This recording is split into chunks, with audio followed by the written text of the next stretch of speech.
पेट में ज़्यादा stretch feel हो रहा है, आपको टाइम से बहुत पहले लेबर पेन्स वाली फीलिंग आना शुरू हो गई है, तो ऐसी सूरत हाल में आपने अपने डॉक्टर को इस बात की इत्तला ज़रूर देनी होती है।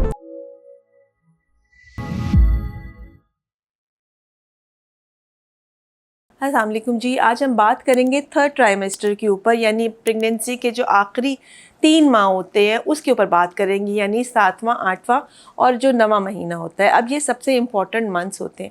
ये इम्पॉर्टेंट क्यों होते हैं? ये क्योंकि इसमें आपकी बॉडी में तेज़ी से बहुत सारी चेंजेस आ रही होती हैं। यहाँ के ना सिर्फ आपके अंदर चेंजेस आ रही होती हैं, बच्चा भी तेज़ी से ग्रो कर रहा होता है। जब बच्चा तेज़ी से ग्रो कर रहा होता है, उसका वेट बढ़ रहा होता है, उसकी रिक्वायरमेंट्स भी बढ़ जाती हैं। इसी वजह से आपकी रिक्वायरमेंट भी बढ़ जाती हैं, डॉक्टर्स के चेकअप्स बढ़ जाते हैं, डॉक्टर के पास विज़िट बढ़ जाता है, अल्ट्रासाउंड की फ्रीक्वेंसी बढ़ जाती है। ये वाले वक्त होता है जिसके अंदर पेशेंट जो होता है उसके अंदर जो है ना इमोशनल चेंजेस भी बहुत सारी आ रही होती हैं। वो डिप्रेशन का शिकार भी होता है, उसको परेशानी भी होती है कि आप चूँकि जैसे जैसे वक्त करीब आ रहा होता है तो वो इस बात से खौफज़दा होता है कि डिलीवरी टाइम पे क्या होगा, बाद में क्या होगा। तो ये सारी जो थॉट्स होती हैं, ये सारा जो प्रोसेस है जो आपके अंदर चल रहा होता है और उसके साथ बॉडी में भी इतनी चेंजेस आ रही होती हैं, तो ये थोड़ा सा कह लें कि मुश्किल टाइम जो है जो औरत के ऊपर या उस वक्त फैमिली के ऊपर होता है।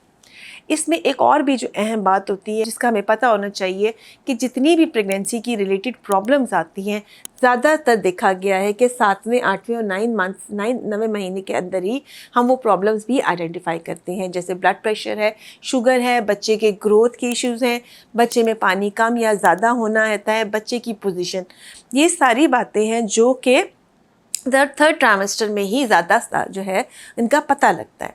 सो ये वो वक्त होता है कि बच्चा सरवाइव करने के टाइम के ऊपर होता है और हम बच्चे के लिए ज़्यादा कंसर्न होते हैं।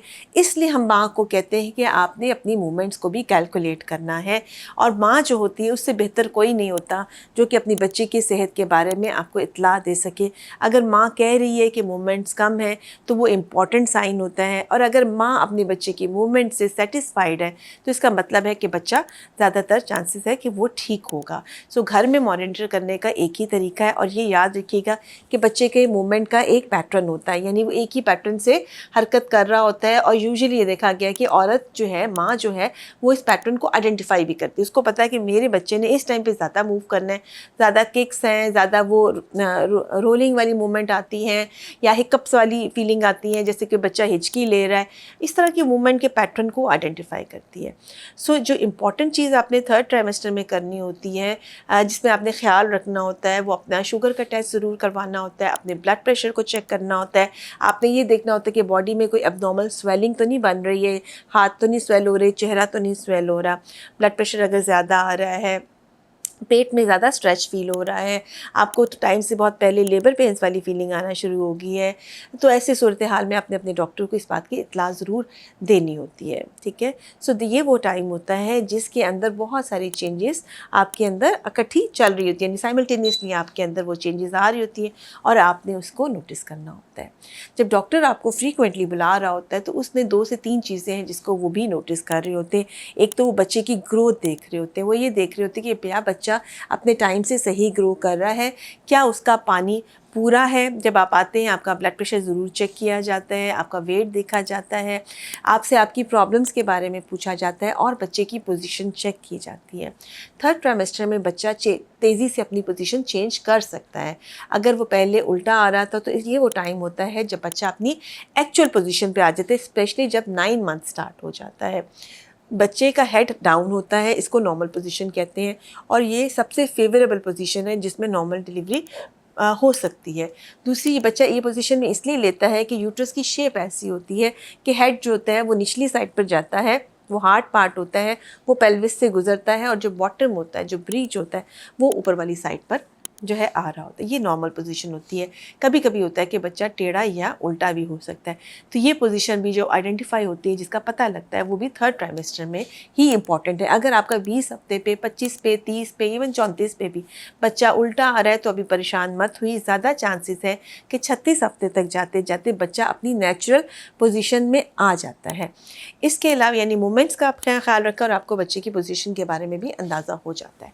इसके अलावा ये टाइम होता है कि जहाँ आप अपनी डाइट का बहुत ज़्यादा ख्याल रखते हैं। जैसे मैंने कहा कि बच्चा तेज़ी से ग्रो करता है, 7 मंथ में 28 वीक्स के ऊपर बच्चा 1 किलो का होता है। उसके बाद वो बच्चा रैपिडली वेट गेन कर रहा होता है।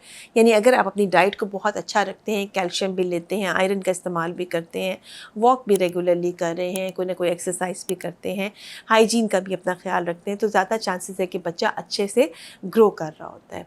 और दूसरी चीज़ जो इसमें इम्पॉर्टेंट होती है, जहाँ तक अपना ख्याल रखने की बात है, वो इमोशनल स्टेबिलिटी भी है। यानी आप साइकोलॉजिकली तौर पर भी अपने आप को पुरसुकून रखिए, चूँकि ये टाइम पे बच्चा आपकी बात सुन भी रहा होता है और उसको रिस्पॉन्स भी दे रहा होता है। सो अगर मदर हैप्पी है, मदर खुश है, तो वो इफ़ेक्ट भी बच्चे के ऊपर आ रहा होता है और वो आपकी बात भी सुन रहा होता है। तो आपने अपना फ़िज़िकल और जो मेंटल हेल्थ है उसका इसमें बहुत ज़्यादा ख्याल रखते हैं।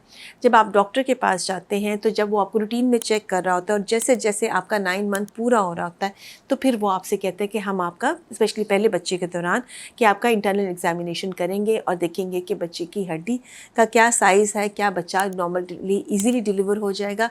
और इसके अलावा हम ये देखते हैं कि क्या यूट्रस का मुंह जो है वो नर्म हो गया है कि नहीं हो गया है। और ये चीज़ें भी हमें बताती हैं कि लेबर पेन्स कब से स्टार्ट होंगी। हम आपको लेबर पेन्स के साइंस बताते हैं कि अच्छा इस तरह से दर्दें शुरू होंगी तो हॉस्पिटल आ जाएगा, वाटर ब्रेक हो जाएगा तो आपने हॉस्पिटल आना है। तीसरा, बेबी के मूवमेंट्स कम लगे तो आपने हॉस्पिटल आना है, किसी किस्म की ब्लीडिंग के सिलसिले में भी आपने हॉस्पिटल आना है। जो जनरल एडवाइस हम देते हैं वो है कि आप अपना CBC ज़रूर करवाइए, चूँकि डिलीवरी का टाइम करीब आ रहा है। आपका हीमोग्लोबिन 11.5 से ऊपर होना ज़रूरी है, कम से कम 11 से ऊपर होना ज़रूरी है। ये बड़ा इंपॉर्टेंट है। आपको अपने ब्लड ग्रुप का पता होना चाहिए। शुगर वाली जो डाइट है उसको कम रखिए, फिज़िकल एक्टिविटी को बढ़ाइए, नमक का इस्तेमाल भी कम कर दीजिए। ये वो टाइम होता है जिसमें ब्लड प्रेशर भी अक्सर शूट कर जाते हैं। ऑल्दो कि नमक लेने से उस ब्लड प्रेशर को ज़्यादा फ़र्क नहीं पड़ता, लेकिन ये एक किस्म का, जब आप मिर्च मसाले, नमक ऐसी चीज़ें लेते हैं तो तबीयत में ख़राबी का बाइस बन सकता है। और उस वक्त आपका जो बॉडी में एसिड जो बन रहा होता है स्टमक में, वो भी खासा ज़्यादा होता है। उसके लिए भी हम आपसे कहते हैं कि थोड़े थोड़े करके मील लीजिए, बार बार लीजिए और उसके साथ जो है ना वॉक करती रहिए, उससे आपका खाना पीना हज़म हो जाता है।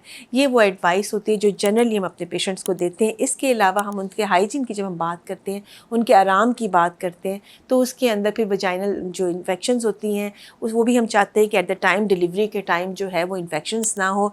हम पेशेंट को कहते हैं मौसम के हिसाब से आप कपड़े पहनिए, कपड़े खुले होने चाहिए, यानी इसमें हवा वगैरह जो है वो आनी चाहिए। कॉटन के कपड़ों को जो है प्रेफरेंस दी जाती है ताकि पेशेंट जो है वो ईजी रहे।